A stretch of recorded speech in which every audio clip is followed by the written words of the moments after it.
আমরা মেয়েদের শিক্ষার জন্য 1991 সালের সরকার ক্ষমতা থাকার সময় দেশনেত্রী বেগম খালেদা জিয়া মেয়েদের অবৈতনিক শিক্ষা ব্যবস্থা করেছিলেন, উপবৃত্তি চালু করেছিলেন এবং তারা আজকে এই শিক্ষা ব্যবস্থার মধ্য দিয়ে সমাজে প্রতিষ্ঠিত হয়েছেন।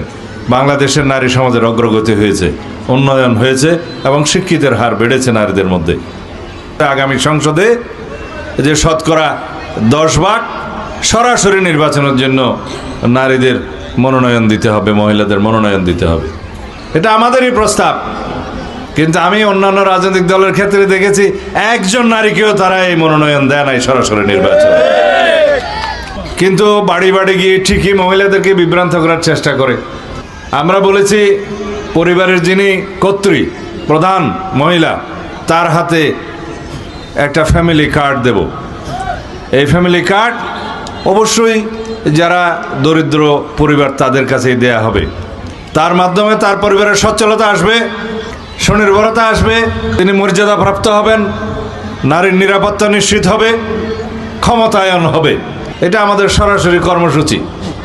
এর বাইরে আমরা কৃষকদের জন্য কৃষি কার্ড, ইমাম মুয়াজ্জিম খতিবদের জন্য সরকারি ভাতা সহ খেলাধুলার ক্ষেত্রে, শিক্ষার ক্ষেত্রে, কারিগরি শিক্ষা, কর্মক্ষম হাত গড়ে তোলার জন্য আমরা অনেক কর্মসূচি নিয়েছি।